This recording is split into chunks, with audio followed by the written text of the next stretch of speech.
তুমি মিসওয়াক করার ফজিলত তো জানো, খাবার শেষে মিষ্টি মুখের হাদিসটাও মানো, ঠিক না? তুমি মিসওয়াক করার ফজিলত তো জানো, খাবার শেষে মিষ্টি মুখের হাদিসটাও মানো। শুধু কথাটা উচ্চ স্বরে বলতে পারো না, অন্যায় দেখে বারণ হয়ে জ্বলতে পারো না। শুধু কথাটা উচ্চ স্বরে বলতে পারো না, অন্যায় দেখে বারণ হয়ে জ্বলতে পারো না। কেমন মুসলমান তুমি একটু ভাবো না, কেমন তোমার ঈমান একটু বলো না, কেমন তোমার ঈমান একটু বলো না। তুমি মিসওয়াক করার ফজিলত তো জানো, খাবার শেষে মিষ্টি মুখের হাদিসটাও মানো। তুমি যে কালেমার দাওয়াত দিলে বুকে টেনে তুলে, দেখো সেই কালেমার দাওয়াত দিয়ে কত জনা দেবে। তুমি যে কোরআনের আওয়াজ করলে হাদিয়া তো পামিলে, দেখো সেই কোরআনের ব্যাখ্যা লিখে কেউ ফাঁসিতে ঝোলে। তুমি দুনিয়ার মোহে জীবনের মায়া ছাড়তে পারো না, প্রভুর রাহে প্রাণ বেরিয়ে দিতে জানো না। কেমন মুসলমান তুমি একটু ভাবো না, কেমন তোমার ঈমান একটু বলো না, কেমন তোমার ঈমান একটু বলো না। লা ইলাহা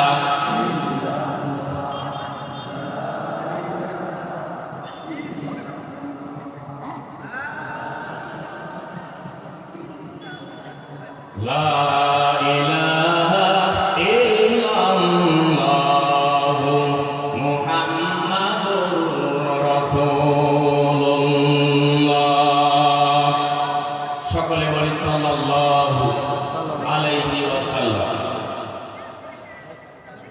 মালতিবাড়ি মোল্লাপাড়া যুব সমাজ কর্তৃক আয়োজিত আজকের এই দিনের বেলা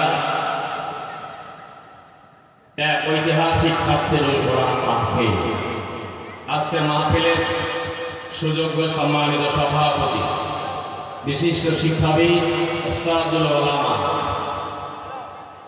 হাজার হাজার উস্তাদের যিনি উস্তাদ, আমাদের উলিপুরের অহংকার রাজার ভিটা ফাজিল ডিগ্রি মাদ্রাসার সম্মানিত অধ্যক্ষ ডক্টর মাওলানা মিনহাজুল ইসলাম। আমরা দোয়া করি, বেশি করে দোয়া করে এই জন্যেই মাহফিলের পোস্টার এভাবে সভাপতি হয়, বিগত দিনে আমরা এভাবে পাই না। একটু আসতে বলেন, ঠিক না ঠিক? আমরা দোয়া করি আমার বাবাজির হায়াত দারাজ করুক, হায়াতে তৈয়বা দান করুক, সকলে বলি আমিন। আজকের মাহফিলের প্রধান অতিথি বিশিষ্ট রাজনীতিবিদ, বাংলাদেশ জাতীয়তাবাদী দল বিএনপির উলিপুর উপজেলার রংপুর বিভাগীয় সহ সাংগঠনিক সম্পাদক জনাব মোহাম্মদ আব্দুল খালেক এবং সেই সাথে বিশেষ অতিথিবৃন্দ এবং আমন্ত্রিত অতিথিবৃন্দ, আমরা সবার জন্য দোয়া করি আজকে যেই সমস্ত অতিথিদের নামের কারণে এই পুরস্কারটা অলঙ্কৃত হয়েছে, আল্লাহ রাব্বুল আলামিন কালকে আমাদের দিয়ে একটি জান্নাতের মঞ্চ তৈরি করে এই সমস্ত ভাইদের সম্মানিত করুন, বলি আমিন। আজকের মাহফিলের প্রধান আলোচক বিশিষ্ট ইসলামী চিন্তাবিদ, গবেষক, বিশিষ্ট মিডিয়া ব্যক্তিত্ব, যুবকদের আইডল, যেই সময়ে যুব সমাজরা পচা গাল ছুঁড়ে নিজের জীবনটা নষ্ট করার একটা রাস্তায় উঠেছিল, সেই সময়ে বাংলাদেশের আকাশ বাতাস মুখরিত করেছে বরেণ্য ইসলামী স্কলারগণ।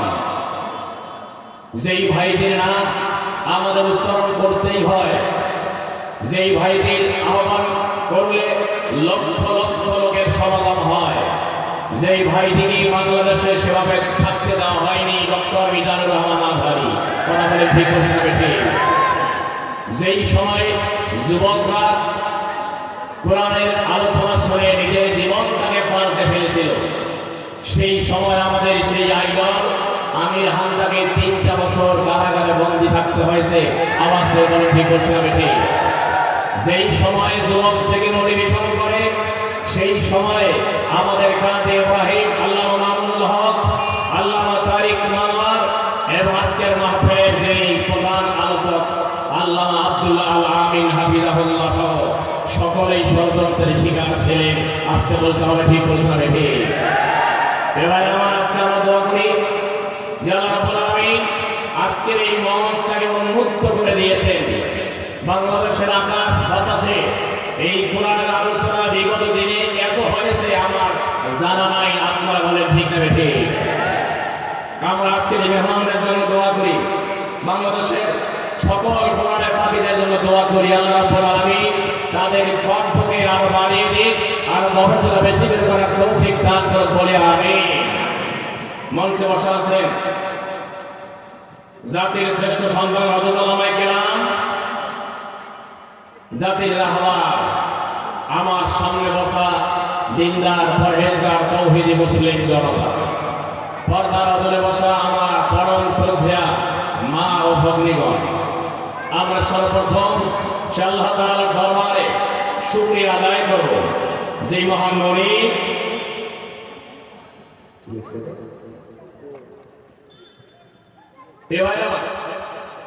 যাদের কানে মাইকের আওয়াজ যাচ্ছে, এই মঞ্চে একটা ছোট্ট বাচ্চা, নাম হলো আহসান, সম্ভবত আহসান নাম। সে তার বাবাকে বা তার যার সঙ্গে সে এসেছে তাকে খুঁজে পাচ্ছে না, এই জন্য আপনি মঞ্চে এসে আপনার এই সন্তানটাকে গ্রহণ করুন। সে কান্নাকাটি করছে ভাই। তাহলে আমরা শুকরিয়া আদায় করি সেই মহান নবীর দরবারে, যিনি অত্যন্ত মেহেরবানি করে আজকের এই মঞ্চে, আজকের এই মাহফিলে, আজকের এই তাফসীরুল কোরআন মাহফিলে আসা এবং বসার তৌফিক দান করেছে। যারা খুশি হবেন, যারা খুশি হয়েছেন আওয়াজ করে বলি আলহামদুলিল্লাহ, আর করে বলি আলহামদুলিল্লাহ। দরুদ সালাম সেই বিশ্ব মানবতার দরবারে যে সাইয়্যিদুল আম্বিয়া, সাইয়্যিদুল মুরসালিন, সাইয়্যিদুল আম্বিয়া ওয়াল মুরসালিন, আমরা সেই মহান ব্যক্তির প্রতি সংক্ষিপ্ত আকারে সালাত সালাম পেশের লক্ষ্যে সকলে পড়ে নেব সাল্লাল্লাহু আলাইহি ওয়াসাল্লাম। আমরা মাগফিরাত কামনা করি সেই সমস্ত ভাইদের জন্য যেই ভাইরা আল্লাহর জমিনে আল্লাহর দ্বীন কায়েম করার জন্য নিজের কাদা রক্ত বেরিয়ে দিয়ে ফাঁসির মঞ্চ পর্যন্ত গিয়েছে, যেই ভাইগুলো দেশের জন্য আল্লাহর দ্বীন বিজয় করার জন্য নিজেকে শহীদ করে দিয়ে দুনিয়ার জমিন থেকে বিদায় হয়েছে। সাম্প্রতিক কালে 5ই আগস্টের পূর্বে আমাদের রংপুরের কৃতি সন্তান আবু সাঈদ সহ যারা শহীদ হয়েছে, আল্লাহ সকলকে মাফ করুন, সকলে বলে আমিন। আমার কাছে দোয়া চেয়েছেন আমাদের একজন প্রিয় ভাই এই এলাকার ডাক্তার আইনুল ইসলাম, তার বাবার জন্য দোয়া চেয়েছেন মরহুম অক্ষর আলহাজ আবুল হোসেন মাস্টার, খুব ভালো মানুষ ছিলেন। আমরা দোয়া করি আল্লাহ রাব্বুল আলামিন তার কবর ভাড়া জান্নাতুল ফেরদাউস করুন, বলে আমিন। সম্মানিত ভাইরা, আমি অল্প সময় কথা বলতে পারবো, মেহমান অল্প সময় চলে আসবেন। আমি তেলাওয়াত করেছি, আমি আপনাদের একেবারে পরিচিত মানুষ, তেলাওয়াত করেছি পরিচিত একটি আয়াত, সূরার নাম সূরা আলে ইমরান মাদানিয়া। এই সূরার মোট আয়াত সংখ্যা হলো 200টি, রুকুর সংখ্যা হলো 20টি। তেলাওয়াত করেছি আমি একটি আয়াত, আয়াত নম্বর 110 নম্বর আয়াত। কত নম্বর আয়াত? 110 নম্বর আয়াত। সেই সাথে মুসলিম শরীফ থেকে একটা হাদিস তেলাওয়াত করেছি। আমার আজকে আমরা এমন একটা সময় একত্রিত হয়েছি, যদি আপনি হিসাব করেন বিগত দিনের হিসাব করে দেখবেন সেই মানুষগুলো সমাজের সবচেয়ে গ্রহণযোগ্য মানুষ, যেই মানুষগুলো নিজে কোরআন মানে, নিজের পরিবারে কোরআন মানতে চায়, নিজের সমাজ, নিজের রাষ্ট্র, সর্বোপরি আল্লাহর জমিনে আল্লাহর দ্বীন কায়েম করার জন্য প্রাণান্তকর চেষ্টা করে। এই কোরআনের বিজয় তারা চেয়েছিল। বাংলাদেশের ইতিহাসে সবচেয়ে নিগৃহীত, সবচেয়ে লাঞ্ছিত, সবচেয়ে বঞ্চিত, সবচেয়ে নির্যাতিত তারা ছিল। কথা বলেন ঠিক বলছেন? আজকে আমার সংক্ষিপ্ত পরিসরে যে আলোচনাটাকে আমি উপস্থাপন করতে চাই, আমার আলোচনার বিষয় আজকে আমি আপনি এলাকায় বসবাস করতে গিয়ে এক একটা মানুষকে আমরা এক একটা কারণে সম্মান দিয়ে থাকি। ধরুন কেউ সমাজের ধনী মানুষ, তাকে আমরা ধনী হওয়ার কারণে তাকে সম্মান দেই। একজন মেম্বার, তিনি মেম্বার হওয়ার কারণে আমরা তাকে সম্মান দিয়ে থাকি। একজন চেয়ারম্যান, তাকে আমরা চেয়ারম্যান হওয়ার কারণে আমরা সম্মান দিয়ে থাকি। একজন রাজনৈতিক নেতৃবৃন্দ, তাকে আমি নেতা হিসেবে তাকে সম্মান দিয়ে থাকি। একজন ওলামায়ে কেরাম, এক কথায় আমি যে কথা বলতে চাচ্ছি, আমরা এক একটা মানুষকে এক একটা কারণে সম্মান দিয়ে থাকি। কিন্তু এই কোরআন এমন একটা কিতাব, আল্লাহ বলেছেন তিবিয়ানাল লিকুল্লি শাইইন। এই কোরআনের মাঝে, এই কোরআনের ভিতরে এমন কোনো বক্তব্য নাই আপনার জন্ম থেকে শুরু করে মৃত্যু পর্যন্ত, আপনার আমার বাড়ির পাকঘর থেকে পার্লামেন্ট পর্যন্ত পরিচালনা করার গাইডলাইন, যার সংশোধন হবে না, সংশোধন হবে না, কোনদিন সংশোধন করতে হবে না, যার নাম বলেন কি? আওয়াজ করে বলতে হবে কি?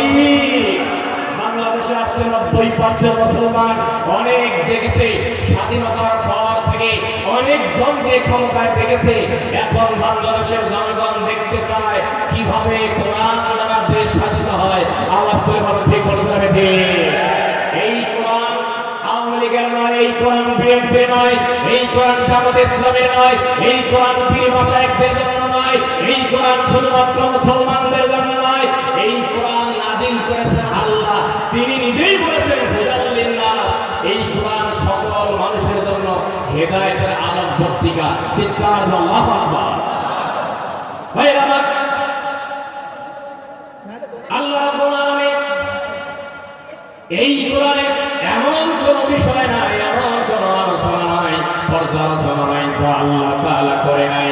আমরা বাছাই করে নেব আজকে আমার আল্লাহর এই কালাম থেকে আমরা জেনে নেব সবচেয়ে ভালো মানুষ কারা, জাতির শ্রেষ্ঠ সন্তান কারা। সমাজের মাঝে আমরা এক একজনকে এক একটা কারণে সম্মান দিয়ে থাকি, কিন্তু আল্লাহ রাব্বুল আলামিন আমাকে আপনাকে কিভাবে সম্মানিত করবেন? সমাজের মাঝে কোন ব্যক্তিগুলো শ্রেষ্ঠ মানুষ, কোন ব্যক্তিগুলো জাতির শ্রেষ্ঠ সন্তান, আল্লাহ রাব্বুল আলামিন এই কোরআনুল কারীমে সেই আলোচনাগুলো করে দিয়েছেন। আমার আল্লাহ বলেন, কুনতুম খায়রা উম্মাতিন উখরিজাত লিন-নাসি তা'মুরুনা বিল মা'রুফি ওয়া তানহাউনা 'আনিল মুনকার ওয়া তু'মিনুনা বিল্লাহ। আল্লাহু আকবার। ভাইরা, এই আয়াতে কারিমা যখন নাযিল হয়, রাসূল সাল্লাল্লাহু আলাইহি ওয়াসাল্লাম, আল্লাহর নবী কোনদিন কোন মন গড়া বক্তব্য দেয় না। আল্লাহর নবী সাহাবায়ে কেরামদেরকে নিয়ে বসে আছেন। এমন সময় আল্লাহর নবীর একজন সাহাবী, যার নাম আবু যর গিফারী রাদিয়াল্লাহু তাআলা আনহু, তিনি বর্ণনা করেন রাসূল সাল্লাল্লাহু আলাইহি ওয়াসাল্লামকে জিজ্ঞাসা করা হলো, ওগো নবীজি, ও জান্নাতের চাবিওয়ালা নবী, আপনি জানায় দেন সমাজের আমরা এক একজন মানুষকে এক একটা কারণে সম্মান দিয়ে থাকি, মর্যাদা দিয়ে থাকি, আমরা সম্মানিত করে থাকি। ইয়া রাসূলুল্লাহ, ইয়া হাবিবাল্লাহ, আপনি বলুন তো দেখি সমাজের ভালো মানুষ কারা, জাতির শ্রেষ্ঠ সন্তান কারা, সবচেয়ে ভালো মানুষ কারা, সবচেয়ে মূল্যবান মানুষ কারা, সবচেয়ে ভালো মানুষগুলো, যেই মানুষগুলো আপনি ভালো মনে করেন জাতির শ্রেষ্ঠ সন্তান কারা? আবু যর গিফারী রাদিয়াল্লাহু তাআলা আনহু যখন এই রাসূল সাল্লাল্লাহু আলাইহি ওয়াসাল্লামের কাছে প্রশ্ন করলেন, আপনার জানি আল্লাহর নবী কোনদিন কোন মন গড়া বক্তব্য দেয় না, তিনি যখন কোন সমস্যায় পড়ে যান, যখন বিশ্বনবী কোন রকমের প্রশ্নের সম্মুখীন হয়ে যায়, আল্লাহ রাব্বুল আলামিন স্পেশাল মেসেঞ্জার হযরত জিবরিল আমিনকে আল্লাহ নবীর দরবারে পাঠায় দেয়। ওগো জিবরিল, দাও দাও আমার বন্ধুকে সমাধানমূলক একটা মেসেজ তুমি দিয়ে দাও। চিৎকার দিয়ে বলেন সুবহানাল্লাহ। আর বলেন সুবহানাল্লাহ। আল্লাহ নবী যখনই সমস্যায় পড়েন সমাধান দেয় কে? আজকে বলতে হবে কে? সমাধান দেওয়ার মালিক একমাত্র আল্লাহ তাআলা। রাসূল যখন এই সমস্যায় পড়েন জিবরিল আমিনকে পাঠায় দেয়, দাও আমার হাবিবকে একটি মেসেজ দাও, যেই মেসেজ তাকে সমাধান দেওয়া আছে। চিৎকার আল্লাহ। রাসূল সাল্লাল্লাহু আলাইহি ওয়াসাল্লাম যখনই আবু যর গিফারী রাদিয়াল্লাহু তাআলা আনহুর মাধ্যমে প্রশ্নবিদ্ধ হলেন, প্রশ্নের সম্মুখীন হয়ে গেলেন, আল্লাহ রাব্বুল আলামিন রাসূলের দরবারে সূরা আলে ইমরানের 110 নম্বর আয়াত মেসেজ আকারে আল্লাহ নবীর দরবারে পৌঁছায় দিলেন। নবীজি, तमाम পৃথিবীর মানুষগুলোকে তুমি জানিয়ে দাও, সেই মানুষগুলো ভালো হতে চায়, সেই মানুষগুলো সমাজের সবচেয়ে মূল্যবান মানুষ হতে চায়, সেই মানুষগুলো জাতির শ্রেষ্ঠ সন্তান হতে চায়, তাদের জন্য তিনটা কোয়ালিটি, তিনটা গুণে গুণান্বিত হতে হবে। যেই বান্দা, যেই বান্দি আমার এই উলিপুরের মানুষ কিংবা কুড়িগ্রাম সদরের মানুষ কিংবা গোটা কুড়িগ্রাম জেলার মানুষ শুধু নয়, তামাম পৃথিবীতে যেই মানুষগুলো আল্লাহ দরবারে আল্লাহর কোরআনুল কারীম দ্বারা নিজেকে সম্মানিত বানাতে চায়, জাতির শ্রেষ্ঠ সন্তান হিসেবে হতে চায়, আল্লাহ বলেন ওই বান্দা, ওই বান্দীদের জন্য কয়েকটা গুণ অর্জন করতে হবে। আমার আল্লাহ বলেন, কুনতুম খায়রা উম্মাতিন উখরিজাত লিন-নাসি তা'মুরুনা বিল মা'রুফি ওয়া তানহাউনা আনিল মুনকার ওয়া তু'মিনুনা বিল্লাহ। আল্লাহু আকবার। আল্লাহ রাব্বুল আলামিন বলেন, আজকে আমরা যারা এখানে এসেছি এই উলিপুর উপজেলার মানুষদের মাঝে যেই মানুষগুলো তিনটা গুণ অর্জন করতে পারবে, এক নম্বর গুণ হলো তা'মুরুনা বিল মা'রুফ, অর্থাৎ কল্যাণের দিকে রাখতে হবে, ন্যায়ের পথে রাখতে হবে, কল্যাণের জন্য আহ্বান করতে হবে, আদেশ দিতে হবে। দুই নম্বর হলো ওয়া তানহাউনা আনিল মুনকার, অর্থাৎ সৎ পথে আদেশ এবং অসৎ পথে বাধা দিতে হবে। সৎ পথে আদেশ এবং অসৎ পথে বাধা, এটা হলো প্রথম কর্মসূচি দুইটা। তারপরে তু'মিনুনা বিল্লাহ, ঈমান আনতে হবে কার উপরে? আওয়াজ করে বলতে হবে কার উপরে? তিনটা কোয়ালিটি, তিনটা যোগ্যতা আমি আপনি আমরা যদি অর্জন করতে পারি, আল্লাহ রাব্বুল আলামিন বলে এই ব্যক্তিগুলো জাতির শ্রেষ্ঠ সন্তান হয়ে যাবে, এই ব্যক্তিগুলো সর্বোত্তম মানুষ হবে। চিৎকার দিয়ে বলেন সুবহানাল্লাহ। তাহলে প্রিয় ভাই আমার, আল্লাহ রাব্বুল আলামিন আমাদের জানায় দিলেন জাতির শ্রেষ্ঠ সন্তান তারা যেই ব্যক্তিগুলো তা'মুরুনা বিল মা'রুফ ওয়া তানহাউনা আনিল মুনকার, যেই ব্যক্তিগুলো সৎ পথে আহ্বান করে, অসৎ পথে বাধা দেয়। দুর্ভাগ্যজনক সত্য, এই বাংলাদেশ 90% মুসলমানের দেশ, যেই দেশে 3 থেকে 4 লক্ষ মসজিদে আযানের মাধ্যমে মুসলমানদের ঘুম ভেঙে দেয়। এই দেশে, এই ওলামায়ে কেরামের দেশে, এই মসজিদের দেশে, আলেম ওলামার দেশে, কোরআনের পাথির দেশে, এই দেশে সত্য ষড়যন্ত্রের শিকার তারা, যারা সৎ পথে আহ্বান করে। আওয়াজ করে বলুন ঠিক বলছে না ঠিক? প্রিয় ভাইয়েরা আমার, বিগত দিনে আমরা দেখেছি কলেজ এবং বিশ্ববিদ্যালয়ে ওই সমস্ত সন্তানগুলোকে বলা হয় তারা নাকি সোনার ছেলে, যারা অস্ত্রের গহনা দেয়, যারা বিন্দু করে উপর্য পরিদর্শন করে, বিন্দু পরিদর্শন করে। জাহাঙ্গীরনগর বিশ্ববিদ্যালয়ে আমরা দেখেছি ধর্ষণ করে, ছিনতাই করে, মিষ্টি বিতরণ করে, তারাই হয় সোনার ছেলে। আওয়াজ করে বলুন ঠিক বলছে না ঠিক?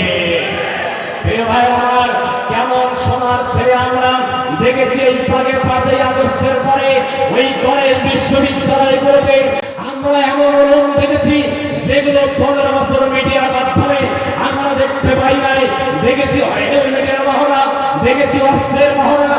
রুম খুলে দেখা যায় যেখানে কলম থাকার কথা, খাতা থাকার কথা, তবে আছে কলমের মতো, সেগুলো বাংলাদেশের সাধারণ কলম নয়। ওগুলো ওই কলম যেই কলম দিয়ে টেন্ডারবাজি করা হয়, যেই কলম দিয়ে নিরস্ত্র মানুষদেরকে হত্যা করা হয়, বন্ধুত্ব জীবন যাপন করা হয়, গুলি করে দিয়ে ওই হেলমেট খুলে গুলি করে দিয়ে নিশ্চিন্ত করা হয়, সেই রকমের অস্ত্র মহড়া আমরা কলেজ বিশ্ববিদ্যালয়ে হলরুমে দেখেছি। যারা দেখেছেন কথা বলে ঠিক বলতে হবে।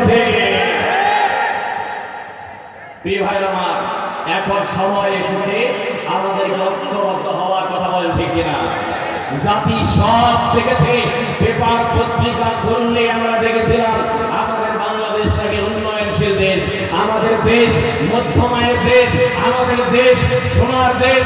এত কিছু মিডিয়া দেখলাম, যেই দেশে এই 5ই আগস্টের পরে এখন পেপার পত্রিকা দেখলে দেখেন সাহারে এতদিন দেখলাম কি আর এখন কি করবেন বলা, লক্ষ লক্ষ কোটি কোটি টাকা বাংলাদেশ থেকে লোপাট করে নিয়েছে, তা এই 5 তারিখের পর ওই মিডিয়াগুলো প্রকাশ করতেছে। কথা বলেন ঠিক বলতে হবে।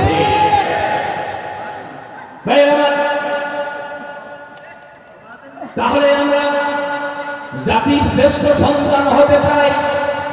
জাতির শ্রেষ্ঠ সন্তান হতে গেলে আমাদের প্রথম নম্বর কর্মসূচি পালন করতে হবে, তা'মুরুনা বিল মা'রুফ, সৎ পথে আহ্বান করতে হবে। আল্লাহর নবীর একখানা হাদিস, আল্লাহু আযজা ওয়া জাল্লা ইলা জিবরিল আলাইহিস সালাম আনিকলিব মাদিনাতা কাযা ওয়া কাযা বিআমলিহা। আল্লাহর নবীর দরবারে এমন একটা মেসেজ জিবরিল আমিনের মাধ্যমে পৌঁছায় দেওয়া হলো। জিবরিল আমিনকে বলা হলো, ওরে জিবরিল আনিকলিব মাদিনাতা কাযা ওয়া কাযা। আমরা অনেক সময় নাম উচ্চারণ না করে অমুক অমুক শব্দ ব্যবহার করি।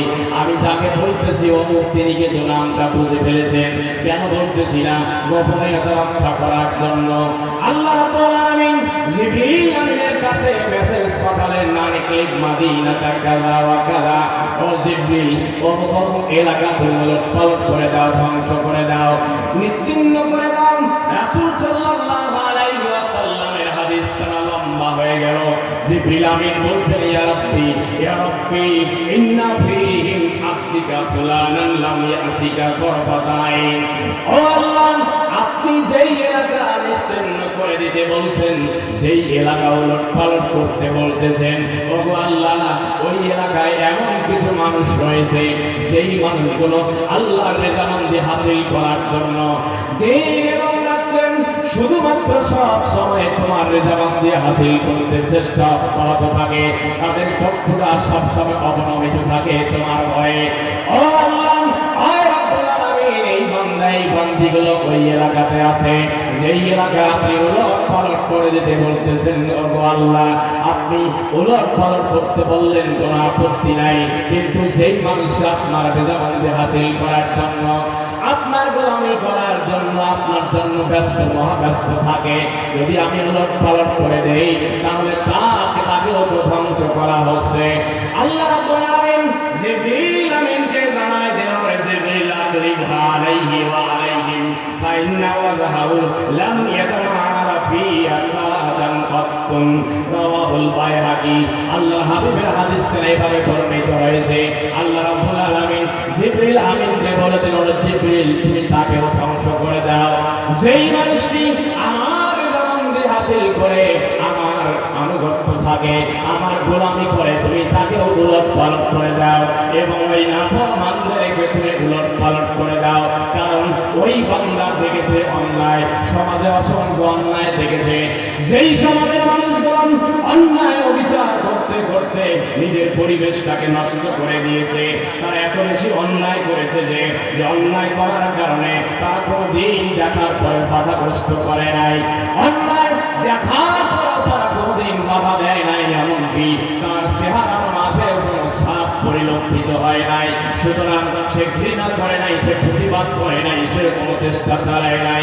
সুতরাং ওই ভালো মানুষ এবং মন্দ মানুষ উভয়কেই তুমি ধ্বংস করে দাও। চিৎকার দিয়ে বলেন নাউযুবিল্লাহ। ভাই আমার, আমরা অনেক সময় বলি যে আমি তো ভালো মানুষ, আমি 5 ওয়াক্ত নামাজ পড়ি, আল্লাহ এত বিপদ আমার জীবনে দেয়? বলে কি বলে না? যারা বলে কি বলে না?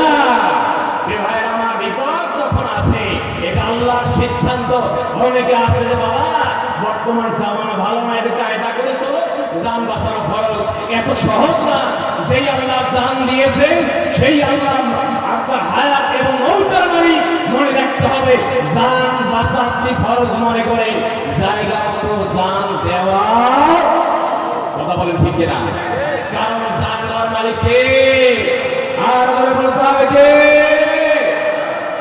ভাই আমার, তাহলে আমাকে আপনাকে কল্যাণের দিকে আহ্বান করতে হবে, সৎপথে আহ্বান করতে হবে। যদি আমি আপনি দায়ীর ভূমিকা পালন করি কি লাভ হবে? আমার আল্লাহ বলেন ওয়ামান আহসানু ক্বালাম মিম্মান দাআ ইলাল্লাহি ওয়া আমিলা সালিহান ওয়া ক্বালা ইন্নানি মিনাল মুসলিমিন।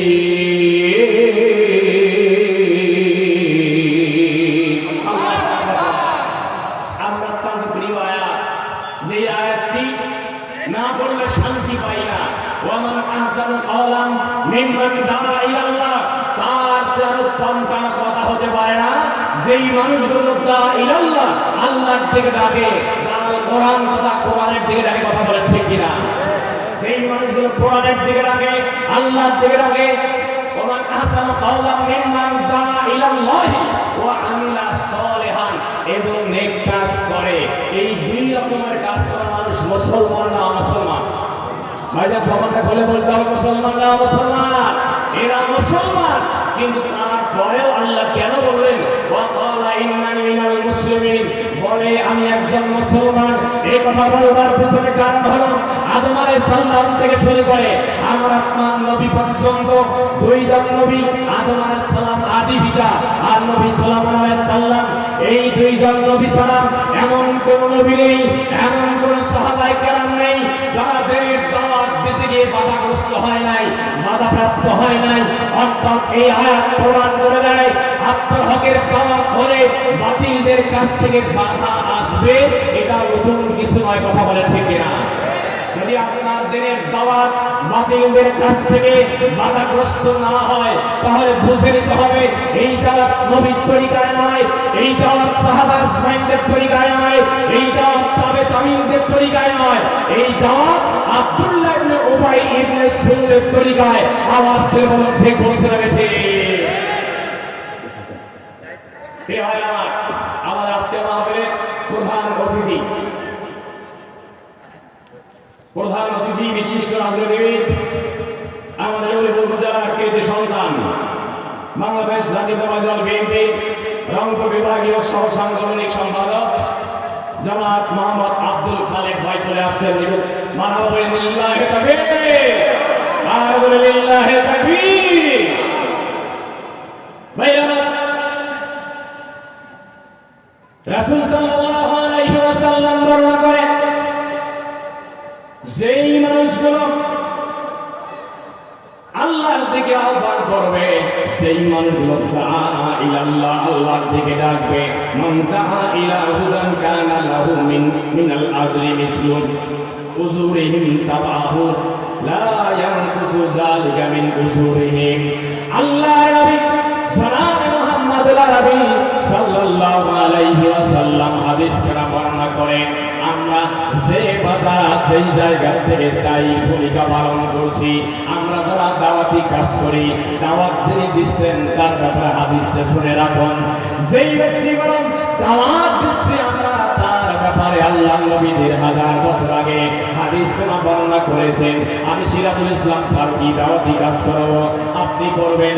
আমার যেই ভাই যারা এই কাজগুলো করবে রাসূল বর্ণনা করেন, যেই ব্যক্তি দাওয়াতি কাজ করলো, দাওয়াতি কাজ করার মাধ্যমে যিনি দাওয়াত গ্রহণ করলেন, এই বান্দা দাওয়াত গ্রহণ করার পর যদি আমলের জিন্দেগি তৈরি করেন, আমলের জিন্দেগি তৈরি করলে আল্লাহ রাব্বুল আলামিন যিনি দাওয়াত দিলেন এই বান্দার আমল নামায়, যিনি দাওয়াত গ্রহণ করার পর আমল করলেন, সমান সওয়াব তার আমল নামায় দিয়ে দিবেন। চিন্তা দিবেন সুবহানাল্লাহ। ভাইরা আমার, তাহলে আসুন আমরা আমরা জাতির শ্রেষ্ঠ সন্তান হতে চাই। আল্লাহ রাব্বুল আলামিন আমাকে আপনাকে तमाम পৃথিবীর মানুষগুলোকে বাছাই করতে চান এভাবে, যেই মানুষগুলো তিনটা কর্মসূচি পালন করবে। এক নম্বর কর্মসূচি হলো যেই বান্দিগুলো তা'মুরুনা বিল মারুফ, সৎ পথে আহ্বান করবে এবং অসৎ পথে বাধা দেবে। এই মানুষগুলো আল্লাহ রাব্বুল আলামিনের ঘোষণা অনুযায়ী তারা শ্রেষ্ঠ মানুষ, তারাই শ্রেষ্ঠ মানবতা জাতির শ্রেষ্ঠ সন্তান। মনে রাখবেন, এই সৎ পথে আহ্বান করার জন্য আপনাকে যেই হাদিসটি বিশ্বনবী সাল্লাল্লাহু আলাইহি ওয়াসাল্লাম বর্ণনা করেন, মান রাআ মিনকুম মুনকারান ফালিয়ুগাইয়িরহু বিয়াদিহি, আল্লাহর হাবিব জনাব মুহাম্মদুর নবী সাল্লাল্লাহু আলাইহি ওয়াসাল্লাম বর্ণনা করেন, অন্যায় যখন দেখবেন, আমরা যেভাবেই দেখি না কেন, আপনাকে হাত দ্বারা প্রতিহত করতে হবে। যদি আমি হাত দ্বারা প্রতিহত করতে না পারি, তাহলে আমাকে বক্তব্যের মাধ্যমে, কথার মাধ্যমে তা প্রতিহত করতে হবে। তিন নম্বর পদ্ধতি হলো, অন্যায় দেখার পরে যদি কোনো বান্দা হাত দ্বারা প্রতিহত করতে না পারে, বক্তব্যের মাধ্যমে প্রতিহত করতে না পারে, তাহলে ওই বান্দা তাদেরকে কৌশল অবলম্বন করতে হবে যে এই সমাজে অন্যায় কাজটা কিভাবে বন্ধ করা যায়, কোন ব্যক্তির সহায়তা প্রয়োজন, সেই পদ্ধতি, সেই কৌশল আমাদেরকে অবলম্বন করতে হবে। চিৎকার দিয়ে বলেন সুবহানাল্লাহ। মনে রাখবেন, আপনি যখন অন্যায় কাজটাকে প্রতিহত করবেন, আমি যেই কথাটি প্রায় জায়গায় বলে থাকি, আমি একজন ইমাম সাহেব, আমার পিতাজি তিনি একজন ইমাম সাহেব, তিনি একজন ইমামতি করেন, মসজিদের মেম্বারে তিনি ওয়াজ করেন, নসিহত করেন, আমি বক্তব্য দেই, আমি উপদেশ দেই। আমরা ইমাম সাহেবগণ মেম্বার থেকে নসিহত করতে পারি, কিন্তু আমার আপনার হাতে, ইমামদের হাতে কোনো আইন নেই। অন্যায় প্রতিহত করার জন্য একটা প্রথম যেই তরিকা, প্রথম পদ্ধতি হলো ক্ষমতা লাগবে, পাওয়ার লাগবে। এই ইউনিয়নের চেয়ারম্যান যদি শুনতে পায় এই এলাকায় বিভিন্ন রকমের অপরাধ কার্যক্রম সংঘটিত হয়, চেয়ারম্যান যদি ওসি সাহেবকে ফোন দেয়, সাথে সাথেই তা বাস্তবায়ন হবে। চিৎকার দিয়ে বলেন ঠিক কিনা? এই কথা নিয়ে আসার পেছনে কারণ, বিগত সরকারের আমলে 15 বছর আমরা তাফসীর মাহফিল বাস্তবায়ন করতে গিয়ে ইউনিয়ন ওয়ার্ড থেকে শুরু করে উপজেলা নেতৃবৃন্দের কাছে ধর্ণা দিতে দিতে কর্তৃপক্ষ ব্যতিব্যস্ত হয়ে যায়। শেষ পর্যন্ত তারা সারেন্ডার করে হুজুর মাহফিল করা যাচ্ছে। আসতে বলে ঠিক কিনা? আর ধরে বলতে হবে ঠিক বলতে হবে ঠিক। আজকের এই ময়দান থেকে আমাদেরকে সিদ্ধান্ত নিতে হবে, এই বাংলাদেশ 90% মুসলমানের দেশ, এই দেশে আগামী দিনে কখনো যেন কোরআন কারিমের মাহফিলে অনুমতি নিতে না হয়। যদি এরকম কোন সিচুয়েশন, এইরকম কোন পরিবেশ চলে আসে, আমাদেরকে ওই সমস্ত ফ্যাসিস্টদের বিরুদ্ধে ঐক্যবদ্ধ হয়ে আমাদেরকে সামনে অগ্রসর হতে হবে। আওয়াজ দিয়ে বলুন ঠিক বলতে হবে ঠিক। কোরআনের মাহফিল হবে ওপেন, কথাও হবে ওপেন। এখানে কোন রাজনৈতিক দলের এজেন্ডা বাস্তবায়ন করার জন্য কোন বক্তা আসে, আমরা বলবো কোথা থেকে, যদি বলে কোথা থেকে। ভাইরা, এই কোরআন যদি কোনদিন, এই কোরআনটা যদি কখনো দেশ পরিচালিত হয়, আল্লাহ রাব্বুল আলামিন সুন্দর বলে দিয়েছেন। আমার আল্লাহ বলেন, আল্লাযীনা ইম্মাক্কানাহুম ফিল আরদি আকামুস সালাতা ওয়া আতাউস যাকাতা ওয়া আমারু বিল মারুফি ওয়া নাহাউ আনিল মুনকার ওয়া লিল্লাহি আকিবাতুল উমুর।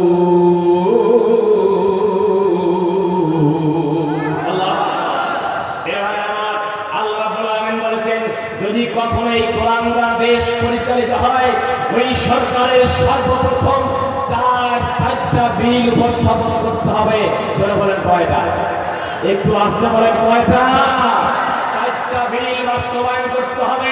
যদি বাংলার জমিনে কখনো এই 4টা বিল সংসদে বাস্তবায়ন হয়, তাহলে সমাজে চুরি থাকবে না, ডাকাতি থাকবে না, টেন্ডারবাজি থাকবে না, সন্ত্রাসী থাকবে না, বেপরোয়া মানুষ খুঁজে পাওয়া যাবে না, অবৈধ টেন্ডারবাজি, সাদাবাজি মাদ্রাসার সমাজে খুঁজে পাওয়া যাবে না। আওয়াজ করে বলে ঠিক করতে হবে। এক নম্বর হলো আকামুস সালাত, নামাজের বিল পাস করা। সুবহানাল্লাহ। এ ভাই আমার, নামাজের বিল যতদিন পর্যন্ত সংসদ থেকে পাস হবে না ততদিন ইমাম সাহেবগণ, খতিব সাহেবগণ, তাবলীগ জামাতের ভাইয়েরা পীর মাশায়েখদের তালিম তারবিয়াত এবং তাফসীর পড়ানো হবে। এই নামাজের ওয়াজ ততদিন পর্যন্ত 100% বাস্তবায়ন হবে। কারণ আমি আমার ভাষায় বলি, যেই কাজগুলো আইন করে করতে হয় সেই কাজগুলো ওয়াজ করে হয়। একটু আসতে পারেন, ওয়াজ করে হয়। আজকে বাংলাদেশের এই জমিনে আগামী দিনে কখনো এরকম বিল সংসদে উপস্থাপন করে মাননীয় স্পিকার যদি বলে যে আগামীকাল থেকে বাংলাদেশের জমিনে যেই মানুষের, যেই মুসলমানদের বয়স 10 বছর পূর্ণ হয়েছে, নামাজ না পড়লে তার জরিমানা হবে, এই আইন শুধুমাত্র মিস কল আকারে দিলে, এই তো কয়েকদিন আগে আমাদের দেশের ইন্টারিম গভর্নমেন্ট ঘোষণা করলো পলিথিন নিষিদ্ধ। এখন পলিথিন বাজারে একটু কমে গিয়েছে, সামনে একবার বন্ধ হওয়ার সম্ভাবনা আছে। এই কথা বলবার পিছনে কারণ আইন দিয়ে যেই কাজগুলো করতে হয় সেগুলো ওয়াজ করে হয় না।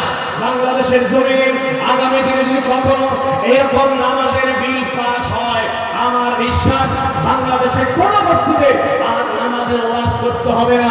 নামাজের ওয়াক্ত হলে আল্লাহ হাল ছাড়বে, জানবে তাল ছাড়বে, রাজনীতিবিদ তার রাজনৈতিক মত ছেড়ে দিয়ে ওই জায়গায় নামাজের জামাতের মাধ্যমে নামাজ আদায় করবে। আওয়াজ করে বলুন ঠিক বলছে। তাহলে এই কথা হলে এই ওয়াজ করে যা হয় আইন করে তা একই জিনিস হয় না। নামাজের বিল বলেন, আজকে বাংলাদেশের জমিনে পর্দার বিল পাস করলে এই পর্দার নারী খুঁজে পাওয়া যাবে না। বাংলাদেশে একজন দুর্নীতিবাদের কথা বললে তো লজ্জা লাগে। আরে একদিনেই কাউরান বাজার থেকে 1.5 কোটি টাকা লুটপাট করে। সুবহানাল্লাহ বললেন, সুবহানাল্লাহ। আরে পারবেশ বাবা, কি সুন্দর তার চেহারা, টেলিভিশনের পর্দায় যখন আসে মনে হয় যেন জাহান্নাম থেকে পালিয়ে আসছে। কথা বলেন ঠিক কিনা? কি সুন্দর চেহারা, কি সুন্দর চেহারা। এই জন্য রাসূল সাল্লাল্লাহু আলাইহি ওয়াসাল্লাম বলেছেন, আত-তাকওয়া হাহুনা, তাকওয়া পরহেজগারিত পক্ষে দিকে। যদি আজকে আমরা এই কথা বলতে চাই, অনেকে নাক ছিটকাবেন, দাড়ির বৃদ্ধ হতে বলছে অসম্ভব, দাড়ির বৃদ্ধ বলছে না, টুপির বৃদ্ধ বলছে না। রাসূল সাল্লাল্লাহু আলাইহি ওয়াসাল্লামের পিছনে দাঁড়িয়ে নামাজ পড়েছিল আব্দুল্লাহ ইবনে উবাই ইবনে সুলুল, তাও কিন্তু দাড়ি, টুপি, পাঞ্জাবি, পাগড়ি কম ছিল না। কথা বলেন ঠিক কিনা? আর আজকের এই পলাতক গর্বের বাবারও দাড়ি টুপি কিন্তু কম ছিল। তাহলে তাদের দাড়ি আর আব্দুল্লাহ ইবনে উবাইয়ের দাড়ি আর রাসূলের সাহাবায়ে কেরামদের দাড়ি এক? কথা বলেন, কথা বলেন, এক? কখনো এক নয়। এই জন্য রাসূল বলেছেন, তাকওয়া পরহেজগারিতা লালন করে। আপনার ভিতরে কতটুকু তাকওয়া, আল্লাহর ভয় আছে, পরহেজগারিতার গুণ আছে, আপনার কর্মে তা প্রমাণ হবে। আমি আমার ভাষায় এভাবে বলি, একদম শিক্ষার্থী 10 সাবজেক্ট পরীক্ষা দিয়ে 9 সাবজেক্টে 100 করে মার্ক পায়, এক সাবজেক্টে ফেল করলে যেমন ফেল, তার রেজাল্ট নাই যতক্ষণ সে পাস করে নাই। এই কথা বলবার পেছনে কারণ আপনি দাড়ি রাখবেন, টুপি পরবেন, পাগড়ি গায়ে দেবেন, আপনি জুব্বা পরবেন, তখনই সার্থক যখন আপনার ফরজ বিধানগুলো 100% বাস্তবায়ন করার। কথা বলেন ঠিক কিনা? তাহলে আমি আমার জায়গা থেকে কথা বলি এভাবেই, বাংলাদেশের জমিনে ওই রকম ধরনের বাবা বা আজও এমন দরবেশ মুজাহিদ আছে, 5,000 টাকা ছাড়া এই দিনের কার্ড, বিধবার কার্ড দেয় না, আছে না নাই? একটু আসতে বলতে হবে, আছে না নাই? বাংলাদেশের এই জমিনে একজন এরকম দুর্নীতিবাদকে নিয়ে বাইতুল মুকাররম যাওয়া লাগবে না। আমাদের কুড়িগ্রাম বলেন অথবা উলিপুরে এরকম কোন রকমের দুর্নীতিবাদকে ধরে নিয়ে মসজিদুল হুদার সম্মুখে ওই আল্লাহর বিধান, সেই আইন পাশ করে সোর হোক আর সুন্নি হোক হাত কেটে দাও, এই আইন পাশ করার মাধ্যমে একটা ছবি তুলে সোশ্যাল মিডিয়ায় ছেড়ে দিলে আমার বিশ্বাস বাংলাদেশের টেকনাফ থেকে তেতুলিয়া, রূপসা থেকে পাথরিয়া, বাংলাদেশের আপনার তরুণরা তওবা করে মসজিদে আল্লাহর কুদরতি কদমে চেষ্টা করতে বাধ্য হতো। আওয়াজ করে বলে ঠিক বলছে না ঠিক? এই জন্য আমাদের দরকার কিসের সরকার? একটু আসতে পারেন, কিসের দরকার? আর বলতে হবে কিসে? যদি কোরআনের আয়াত কখনো কায়েম হয়, এখানে হিন্দু মুসলিম ধনী গরিব আমার জনতা আল্লাহ হবে সুবহানাল্লাহ। যখন আমরা নামাজে দাঁড়াই, নামাজে দাঁড়ানোর সময় আমার পাশে যদি একজন ইনফুলার নিবাহী কর্মকর্তা দাঁড়ায় বা আমার আব্দুল খালেক ভাই পাশে দাঁড়ায়, পাশে একজন ঠেলা গাড়ি চালক দাঁড়িয়েছে, উনিকে বলতে পারবে যে আপনি পিছনে যান? আমি পারবো? জোরে বলেন পারবো? পারবো না। এই কোরআন সমাজে কোনো বৈষম্য থাকবে, যেই বৈষম্য আন্দোলন করতে গিয়ে আমাদের অবসায়িক সহ বাংলাদেশের 1000 অগণিত আমাদের দেশের যুবক ভাইরা তারা প্রাণ দিয়েছে এই ফেসিস্টদের বিরুদ্ধে। এই ফেসিস্ট বিরোধী আন্দোলন বলেছিল সমাজে কোনো বৈষম্য থাকবে। এই কোরআন 1000 বছর আগে বৈষম্যহীন একটি সমাজ ব্যবস্থা উপহার দিয়েছিলেন আল্লাহর নবীর মাধ্যমে। কথা বলেন ঠিক কিনা? ভাই আমার, এই জন্য আল্লাহ রাব্বুল আলামিন বলেছেন এই সমাজ যদি কখনো কোরআন দ্বারা শাসিত হয়, আল্লাযীনা ইমাক্কানাহুম ফিল আরদ আকামুস সালাত, সর্বপ্রথম বিল পাস করবে নামাজের বিল, ও আতাউস যাকাত, এবং যাকাতের বিল পাস করবে। সুবহানাল্লাহ বলে। যাকাত ভিত্তিক সমাজ ব্যবস্থা হওয়ার অনেক শুনেছেন। খলিফাতুল মুসলিমিন ওমর ইবনে খাত্তাব রাদিয়াল্লাহু তাআলা আনহু জামানায় যাকাত দিবেন। যাকাত কিন্তু এটা আপনার দায়িত্ব, সক্রিয় ভূমিকা পালন করতে হবে আপনাকে। কিন্তু আমাদের সমাজে কিছু যাকাত দেওয়ার মানুষ আছে, রমজান মাসে বাজারে যায়, গিয়ে দেখিয়ে কোন দোকানে লেখা আছে যেখানে যাকাতের কাপড় শাড়ি লুঙ্গি পাওয়া যায়, শাড়ি লুঙ্গি কিনে নিয়ে এসে তিনি একদম একটা ছবি ফুটেজ তুলে ফেসবুকে স্টোরি দিয়ে একাকার করে। প্রিয় ভাই, যাকাত দেওয়ার তরিকা এটা নয়। আপনি শাড়ি দেন, লুঙ্গি দেন, আপনি কি জানেন শাড়ি লুঙ্গির কোথাকার শাড়ি লুঙ্গি? বছরে যেই শাড়ি লুঙ্গির কোনো কাস্টমার নেয় না, কোনো পাইকারি নেয় না, বছর শেষে বিক্রি হয় যাকাতের কাপড় হিসেবে। কথা বলেন ঠিক কিনা? আপনি একজন ভাইকে শাড়ি দিলেন বা লুঙ্গি দিলেন, 5টা লুঙ্গি তারা কিন্তু বছরে পরে না, 5টা শাড়ি পরে না। অর্থাৎ এই কথা বলবার পিছনে কারণ যাকাত ভিত্তিক সমাজ ব্যবস্থার দাবি হলো সমাজে গরিব থাকবে না। আপনার 10,000 টাকা একজন ঠেলা গাড়ি লাগে একজন ব্যক্তিকে, ওই যাকাতের 8 টাকাতে কোনো একটা খাতওয়ালা ব্যক্তিকে একটা এমন একটা জায়গায় উঠায় দেন, একটা ব্যবসা ধরায় দেন, একটা মুদি দোকান ধরায় দেন, একটা কাঁচামালের দোকান ধরায় দেন, সম্ভব হলে ঠেলা গাড়ি কিনে দেন। আপনি ঠেলা গাড়ি কিনে দেওয়া মানুষের ঘুরে দেওয়ার হাত পাবে, তা না করে মানুষকে দেখানোর জন্য করে। প্রিয় ভাই, যাকাতের দাবি এটা নয়, এটা হলো সুদ ভিত্তিক সমাজ ব্যবস্থার দাবি। যাকাত ব্যবস্থার দাবি হলো সমাজে কোন রকমের গরিব অসহায় মানুষ থাকবে। ওমর ইবনে খাত্তাব রাদিয়াল্লাহু তাআলা আনহুর জামানায় একজন ভাই যাকাত দিবেন, যাকাতের সম্পদ, যাকাতের মালামাল হাতে করে নিয়ে তিনি এলাকায় ফিরছেন মরুভূমিতে, মরুপ্রান্তরে ঘোরাঘুরি করছেন, তাকে যাকাতের মাল দিবেন কিন্তু খুঁজে পাচ্ছেন না। ক্লান্ত পরিশ্রান্ত শরীর তিনি হাঁটতে হাঁটতে এক পর্যায়ে ক্লান্ত হয়ে চিন্তা করলেন কোন একটা জায়গায় তিনি বিশ্রাম নেবেন। হাঁটতে হাঁটতে বৃক্ষ পেলেন, গাছ পেলেন, কঠিন রৌদ্রতাপ সময়। এই সময় চিন্তা করলেন সামনে দেখা যাচ্ছে একটি বৃক্ষ বা গাছ, সেই গাছের নিচে আমি একটু বিশ্রাম নেব। তিনি আঘাত থাকলেন, হাঁটতে হাঁটতে দেখতে পেলেন যে একজন ব্যক্তি উস্কো খুস্কো চেহারা, দেখে মনে হচ্ছে হয়তো এই ব্যক্তিটি গরিব হবেন, এই ব্যক্তিটি হয়তো যাকাতের সম্পত্তি দেওয়া যাবে। ওমর ইবনে খাত্তাব রাদিয়াল্লাহু তাআলা আনহু ওই জামানায় ওই ব্যক্তি গাছের পাশে গিয়ে তিনি হাত ছেড়ে বসে বললেন ভাইজান, আমি অনেক দিন থেকে খুঁজতেছি আমার হাতে এই যাকাতের সম্পত্তি। আমার মনে হয় আপনাকে দেখে আমি শান্তি পেলাম, আমার অন্তরটা শান্তি লাভ করলো, আমার মনে হয় আর কাউকে বুঝতে হবে না। বললেন ভাইজান কি ব্যাপার, আপনি কি বলতেছেন আমি বুঝতেছি না। দেখুন ভাইজান, আমার কাছে এই গচ্ছিত সম্পদ, আমার যাকাতের মাল, এই মাল আমি অনেক দিন থেকে খুঁজছি, কাকে দেব খুঁজে পাচ্ছি না। আমি তো আপনাকে দেখে শান্তি পেলাম, যাতে করে আপনাকে দিয়ে আমার দায়িত্ব মুক্ত হতে পারি।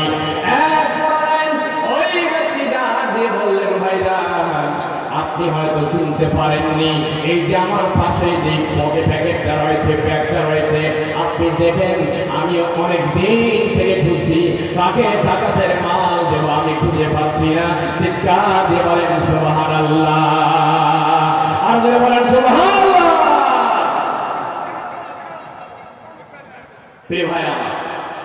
সম্মানিত উপস্থিতি, আজকে মাহফিলের প্রধান আলোচক তিনি চলে আসছেন, এখন এই মঞ্চে আসবেন। আমি শেষ যেই কথা বলতে চাই, শেষ কথা হলো এই, আল্লাহ রাব্বুল আলামিন বলেন আল্লাযীনা ইন মাক্কান্নাহুম ফিল আরদ, এই দেশ যদি কখনো কোরআন দ্বারা শাসিত হয়, 1 নম্বর কর্মসূচি হলো নামাজের বিল পাস করতে হবে, যাকাতের বিল পাস করতে হবে, ওয়া আমারু বিল মারুফ, সৎ পথে আহ্বান করতে হবে, ওয়া নাহা আনিল মুনকার, অসৎ পথে বাধা দিতে হবে। এই 4টা বিল যদি পাস করে বাংলাদেশের মেম্বার অফ পার্লামেন্টগণ, এই 4টা বিল যদি কখনো সংসদে পাস করে, আমার বিশ্বাস বাংলাদেশে আর কোনো রকমের বৈষম্য থাকবে। এই জন্য আসুন আমরা কারা কারা এই আল্লাহর কোরআন বিজয়ের জন্য সামনে ঐক্যবদ্ধ হতে চাই, একটু হাত তুলে আল্লাহকে দেখাই, লিল্লাহি তাকবীর,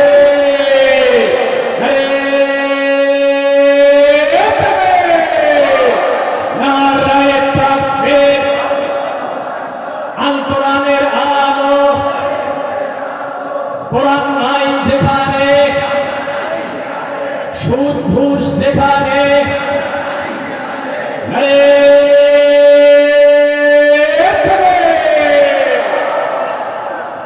আল্লাহ রাব্বুল আলামিন আমাদেরকে কবুল করে বলে আমিন। আমরা শ্রেষ্ঠ মানুষ হতে চাই, 3টা গুণ, 1 ডাল সৎ পথে আহ্বান করা, অসৎ পথে বাধা দেওয়া, আর 3 নম্বর হলো ঈমান আনতে হবে শিরক মুক্ত, ইন্না শিরকা লাযুলমুন আযীম, শিরক মুক্ত ঈমান আনতে হবে আল্লাহ তাআলার উপরে। যদি আমরা তা করতে পারি, আমরা সমাজের সর্বশ্রেষ্ঠ মানবতা হব, সবচেয়ে ভালো মানুষ হব। আল্লাহ তাআলা আমাদের সকলকে সে তৌফিক দান করুক। সকলে বলে আল্লাহুম্মা আমিন। ওয়া আখিরু দাওয়ানা আলহামদুলিল্লাহি রাব্বিল আলামিন। আসসালামু আলাইকুম ওয়া রাহমাতুল্লাহি তাআলা ওয়া বারাকাতুহু।